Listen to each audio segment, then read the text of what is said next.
Kan ancaman penjara, Joko Widodo, ya. Ancaman nyawa pun saya hadapi, gitu, ya. Karena saya pegang, ya, keilmiahan. Anda boleh berbohong terhadap di Indonesia ini, ya, orang-orang yang mendukung Anda, tetapi Anda tidak bisa berbohong tentang teknologi evolution yang catatannya terdokumentasi dengan baik. Oleh karena itu, sebenarnya ini gampang untuk disudahi oleh Pak Prabowo Subianto. Terjunkan Kementerian Pendidikan Tinggi, Sains dan Teknologi, karena itu otoritasnya di atas dari UGM. Ya. Siapa bilang UGM nggak salah? Nggak pernah salah. Itu terbukti tadi malam, memalsukan dokumen loh. Satu nama dosen bisa 2 tanda tangan berbeda, gitu loh. Oleh karena itu, ya, dari latar belakang bahwa banyak juga perguruan tinggi yang memperjualbelikan ijazah, ya, kenapa enggak UGM?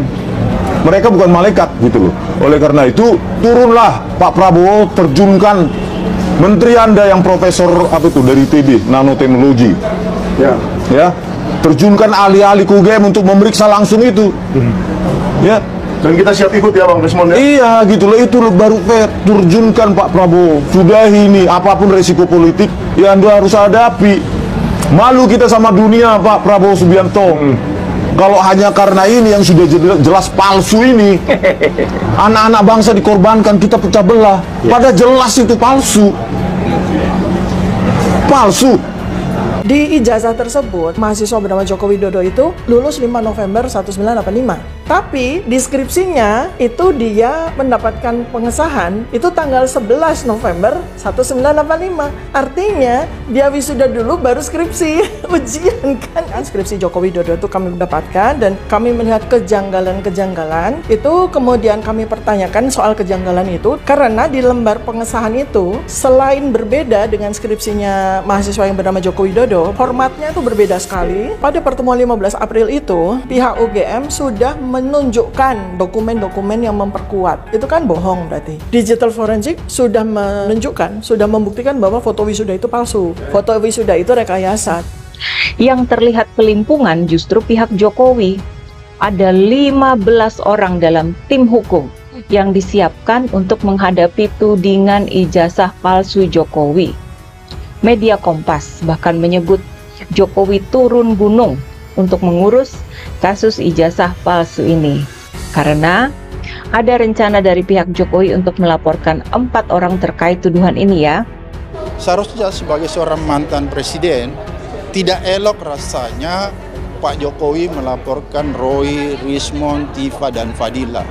Karena apa yang disampaikan orang-orang ini adalah salah satu bentuk kritik yang membangun, yang konstruktif, bukan pernyataan-pernyataan yang sifatnya destruktif. Jadi kalau pernyataan yang sifatnya destruktif menimbulkan huru-hara, dan huru-hara itu betul terjadi, itu yang bisa dilaporkan. Kalaupun cuma potensi huru-hara itu juga orang nggak boleh dilaporkan. Oleh karena itu menurut saya menghimbau teman saya Pak Jokowi, ya, supaya mungkin lebih elok, lebih arif, memberi contoh kepada masyarakat supaya tidak melanjutkan laporannya. Banyak yang bertanya-tanya, mengapa baru sekarang Jokowi melaporkan? Padahal kasusnya ini kan sudah cukup lama. Wow, ini akan jadi berita abad ini. Presiden Jokowi tiba untuk memperkarakan aktivis-aktivis yang mempersoalkan ijazahnya. Nggak ada soal itu. Yang jadi soal adalah mengapa baru sekarang, setelah udah ada korban, setelah ada kegaduhan, setelah ada ribut-ribut tuh, setelah semua orang dibuat sibuk dengan soal 1 lembar kertas itu kan. Jadi mulai lagi terlihat bahwa akan berbalik. Justru Presiden Jokowi bisa dituduh balik tuh, membuat kegaduhan. Kenapa nggak dari 2 tahun lalu tuh? Kan itu dasarnya kan. Nah, tanggapan Roy Suryo ternyata cukup mengejutkan ya. Bukannya takut, malah diketawain sama Roy Suryo. Disenyumin aja katanya. Dibilang lucu juga ya. Pokoknya Roy Suryo merasa tidak terusik dan tidak gentar menghadapinya. Sekarang setelah 2 tahun baru Jokowi laporkan, ini juga konyol. Karena yang bertanya pada waktu itu adalah warga negara terhadap kepala negara. Kan itu tempus deliktinya begitu. Seandainya ada disebut delik di situ.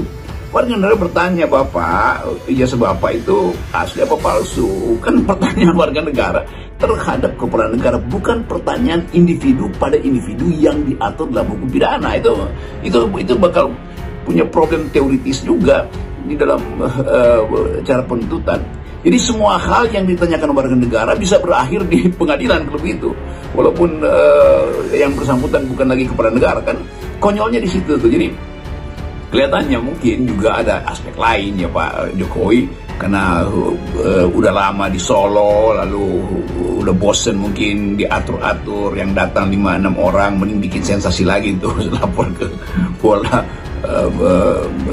polisi itu soal ijazah palsu. Tapi kita melihat konsistensi dari isu ini, tetap ini adalah isu moral, bukan isu hukum tuh.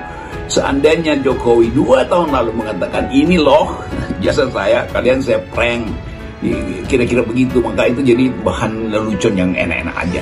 Tetapi setelah 2 tahun, setelah banyak korban karena soal ini, setelah perselisihan bangsa itu, setelah isu ijazah palsu menimbulkan perselisihan tuh, saling membenci, saling mengintip kelemahan, lalu disibukkan dengan alumni segala macam. Jadi kegaduhan itu yang buat ada Jokowi. Kenapa? Karena dia menunda pertanyaan publik itu. Dan sekarang ini sudah beda zaman. Yang dulu dipuja, ternyata ketahuan banyak bohongnya, banyak mencela-mencele, dan jahatnya luar biasa. Saya dulu termasuk yang nggak mau dengerin Roy Suryo, Rocky Gerung, dan teman-temannya. Namun sekarang justru mereka itu yang berani dengan lantang bersuara di mana-mana, di media online, di media televisi, di media sosial ya. Mereka dengan lantang menyuarakan kegeraman publik. Kita bikin kalkulasi secara politik. Mengapa Jokowi akhirnya membawa kasus ini ke ranah hukum, dan dia memilih melaporkannya itu ke Polda Metro Jaya, bukan di Solo yang sekarang tempat dia berdomisili. Oke, coba kita hitung secara aspek intelijen. Dulu itu yang menuduh ijazah palsu kan orang-orangnya sedikit dan kurang dipercaya publik kredibilitasnya. Beda dengan sekarang.